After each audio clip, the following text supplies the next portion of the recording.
आखिरकार वो घड़ी आ गई जिसका मैं सदियों से इंतजार कर रहा था। आज तुम्हें मेरा होना ही पड़ेगा गायत्री। तुझे क्या लगा तू मुझे इस जन्म में पालेगा? ये तेरी भूल है। मैंने कहा था ना कि मैं अपनी मृत्यु का बदला लेने वापस जरूर आऊंगी। देख, ईश्वर ने मुझे पुनर्जन्म देकर वापस भेजा है तुझ जैसे पापी का सर्वनाश करने के लिए। बदला? कैसा बदला? पुनर्जन्म? ये सब तुम क्या कह रहे हो? और तुम्हें क्या हो गया है? तुम्हारी आंखें लाल क्यों हैं? मैं इस तलवार से तेरा सर्वनाश कर दूंगी। मैं तेरी बोटी बोटी कर दूंगी। आज होगा मेरी मृत्यु का पूरा बदला। ये उल्टा और लालची लड़की, इसे जिंदा छोड़ा तो हमारे गांव की कितनी बदनामी होगी।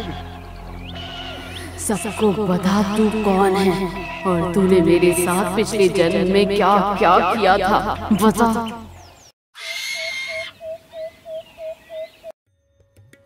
कालीपुर गांव में गायत्री नाम की एक गरीब लड़की अपनी बूढ़ी माँ सुधा के साथ रहा करती थी। उसका एक मंगेतर था जिसका नाम धनीराम था। गायत्री को रोज एक ही सपना आता था जिसे देखकर वो काफी डर जाती थी। गायत्री बेटा उठ जा, देख सुबह हो गई है। तुझे दूध बेचने नहीं जाना क्या? हाँ माँ, जाना तो है, लेकिन मैं क्या करूँ? रोज की तरह मुझे फिर से वही सपना आया था और मैं डर के मारे रात भर नहीं सो पाई, इसलिए सुबह मैं गहरी नींद में सो गई। देख गायत्री, अब ये सपने वपने देखना बंद कर। कुछ ही दिनों में तेरी शादी तेरे मंगेतर धनीराम से होने वाली है। शादी से पहले तू घर के सारे काम काज सीख ले, नहीं तो तेरी सास तुझे ताने देगी। तुम परेशान मत हो माँ, मैं सीख लूंगी। लेकिन माँ, मेरे मन में एक बात है। क्या बात है बेटी? माँ, धनीराम मुझे कुछ ठीक नहीं लगता। जब भी वो मुझसे मिलता है तो कुछ अजीब सा लगता है। मुझे उसकी नजरें कुछ ठीक नहीं लगती। ऐसा लगता है कि वो मुझे खा जाएगा। अरे पगली, ये सब तेरा वहम है।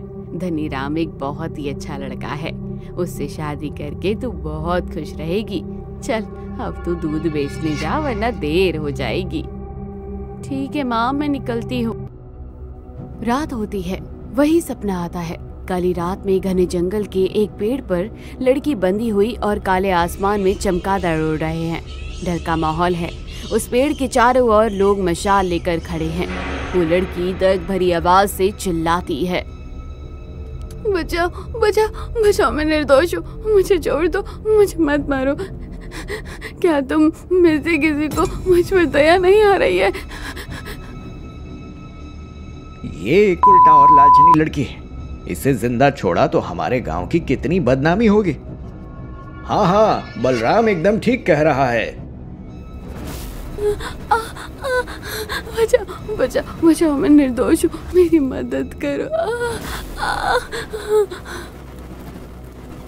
लड़की की दर्द भरी आवाज से पूरा जंगल भय से कांपने लगता है।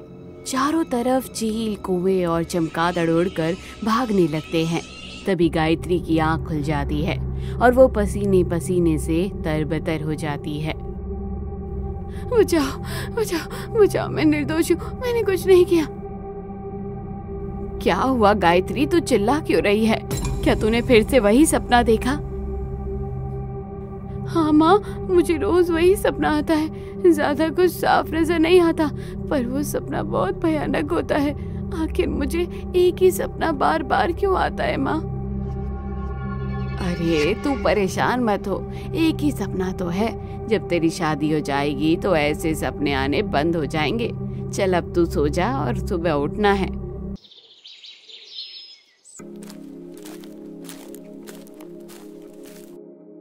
अरे गायत्री उठ, जल्दी उठ, देख तो कौन आया है। इतनी सुबह सुबह कौन आया है माँ? धनीराम आया है, चल जल्दी उठकर बाहर आ। माँ मुझे देर हो रही है, क्या मैं जाऊं? हाँ हाँ चल ही जाना, पर थोड़ी देर धनीराम के साथ बैठ, तब तक मैं इसके लिए कुछ खाने को लाती हूँ। कैसी हो गायत्री? माँ ने तुम्हारे लिए कंगन भेजे हैं, लाओ अपने हाथ से मैं तुम्हें पहना देता हूँ। नहीं, इसकी कोई जरूरत नहीं है। आप ये कंगन मेरी माँ को दे दीजिए, शादी वाले दिन मैं उनसे लेकर पहन लूंगी। अब मुझसे इतनी बेरुखी कैसी?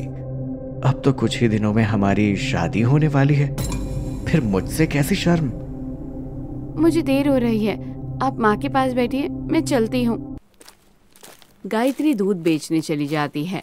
रात को लौटते वक्त उसके पीछे एक कुत्ता पड़ जाता है।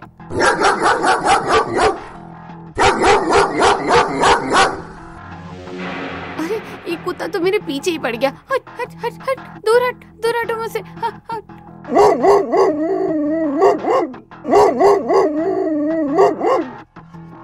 अरे ये तो मुझे काट ही लेगा। अरे बाप रे, भागो यहाँ से। गायत्री भागने लगती है और पसीने पसीने हो जाती है। भागते भागते गायत्री का पूरा हाल हो जाता है और वो एक घने जंगल में जा पहुंचती है। भगवान का लाख लाख शुक्र है कि उस भयानक कुत्ते से मेरी जान तो छूटी। अब मैं आराम से घर जा सकती हूँ। घर जाते हुए गायत्री एक पेड़ से टकराती है। टकराते ही उस पेड़ से चमगादड़ों की फौज उड़ते हुए बाहर निकलती है। चमगादड़ जोर से चिल्लाते हैं, सरसर हवा चलने लगती है। डरावनी रात का मंजर नजर आता है। चमगादड़, वो भी इतने सारे। ये पेड़ भी कितना अजीब सा दिख रहा है। ये पेड़ को देखकर न जाने क्यों भय सा लग रहा है, मानो जैसे इस पेड़ में कोई रहस्य छुपा हो। गायत्री को जैसे ही वो पेड़ अपनी ओर खींच रहा था, गायत्री पेड़ को छूती है और उसे अपना पुनर्जन्म याद आने लगता है। चलो चंपा, झील के किनारे चलते हैं। हाँ चलो।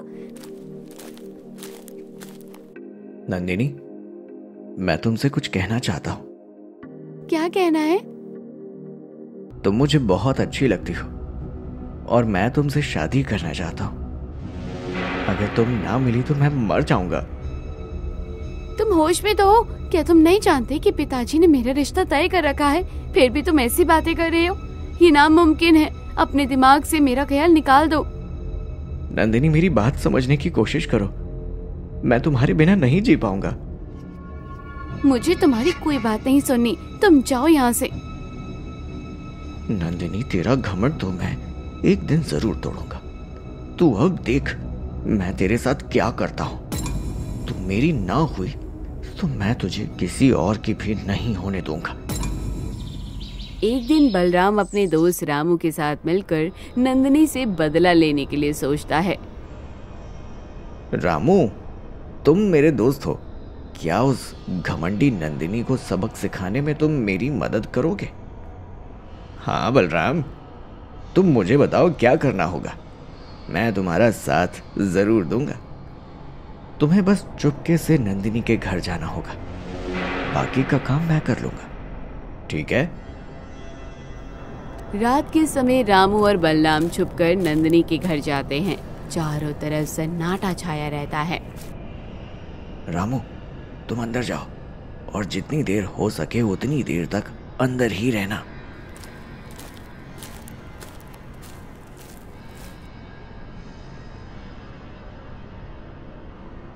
नंदिनी, निकलो घर से बाहर, तुम्हारा पर्दाफाश हुआ। अब तुम ज्यादा देर तक हमसे अपनी काली करतूत नहीं छिपा सकती।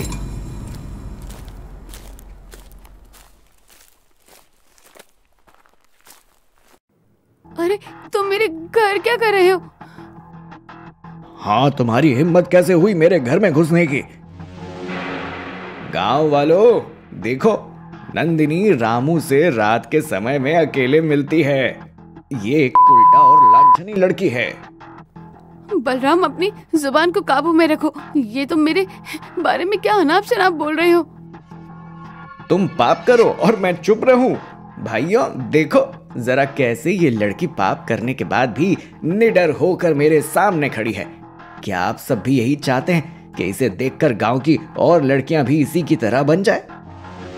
नहीं नहीं, ऐसी लड़की को तो जिंदा नहीं छोड़ना चाहिए, वरना गांव की और लड़कियों पर भी बुरा असर पड़ेगा। आप लोग मुझ पर ये कैसा इल्जाम लगा रहे हैं? मैंने कुछ नहीं किया। मुझे नहीं पता कि रामू मेरे घर में कैसे घुसा। आप सब मेरा यकीन कीजिए, मैं निर्दोष हूँ। हाँ, मेरी बेटी बिल्कुल निर्दोष है, इसको फंसाया जा रहा है। नंदिनी को इस पेड़ से बांध दो और इस उल्टा को ऐसी मौत दो जिसे लोग जिंदगी भर याद रखें। नहीं नहीं, मुझे मत मारो, मैं निर्दोष हूँ। मेरी बात का यकीन करो, मैंने कोई पाप नहीं किया। बलराम मुझ पर झूठा इल्जाम लगा रहा है। हमने अपनी आंखों से देखा है रामू को तुम्हारे घर में। तुम जैसी लड़कियों को जिंदा रहने का कोई हक नहीं है। मार डालो इसे। ये शुभ काम मैं करता हूं।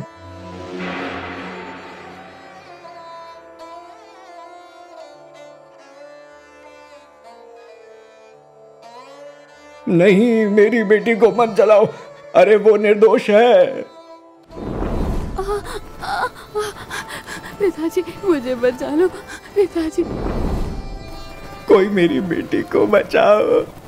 मेरी बेटी निर्दोष है, इसने कुछ नहीं किया। बचाओ बचाओ, कोई तो मेरी मदद करो। नंदिनी जलकर भस्म हो जाती है और फिर अचानक से उसकी आत्मा निकलती है और गुस्से से वो कहती है, ये सब मैं नहीं भूलूंगी। बलराम, मैं अपना बदला वापस लेने आऊंगी। जरूर आऊंगी, जरूर आऊंगी। उस रात नंदिनी की चीख से सारा जंगल दहल उठता है।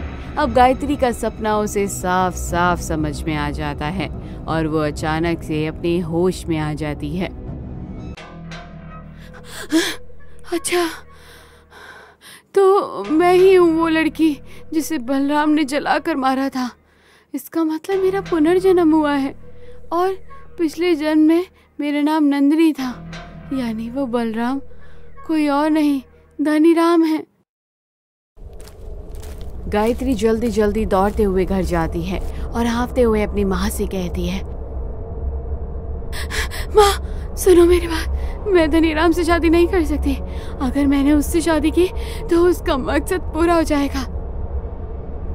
क्यों, अब ऐसा क्या हो गया कि तू धनीराम से शादी नहीं करना चाहती? माँ, मेरा पुनर्जन्म हुआ है। पिछले जन्म में मुझे मारने वाला व्यक्ति और कोई नहीं बल्कि धनीराम था। मुझे उससे अपनी मृत्यु का बदला लेना है। गायत्री, पुनर्जन्म जैसा कुछ नहीं होता है। लगता है तूने फिर से कोई सपना देखा होगा। अपने दिमाग से पुनर्जन्म का भूत निकाल और शादी के लिए खुद को तैयार कर ले। पर माँ, मैं सच कह रही हूँ। बस मुझे इसके आगे और कुछ नहीं सुनना। मुझे पता है मेरे पुनर्जन्म की बात का भरोसा कोई नहीं करेगा। मुझे ही कुछ करना होगा जिससे धनीराम खुद ही अपना पाप स्वीकार कर ले। 2 दिन बाद शादी वाली रात पेड़ के नीचे मंडप में धनीराम चालाकी वाली नजरों से अपने मन में सोचता है, गायत्री, आखिरकार वो घड़ी आ ही गई जिसका मैं सदियों से इंतजार कर रहा था। आज तुम्हें मेरा होना ही पड़ेगा गायत्री। गायत्री माता आने का नाटक करती है। वो लाल आंखों से धनीराम को देखती है और भारी आवाज से कहती है, तुझे क्या लगा था तू मुझे इस जन्म में पालेगा? ये तेरी भूल है। मैंने कहा था ना कि मैं अपनी मृत्यु का बदला लेने वापस जरूर आऊंगी। देख, ईश्वर ने मुझे पुनर्जन्म देकर वापस भेजा है, तुझ जैसे प्राणी का सर्वनाश करने के लिए। बदला? कैसा बदला? पुनर्जन्म?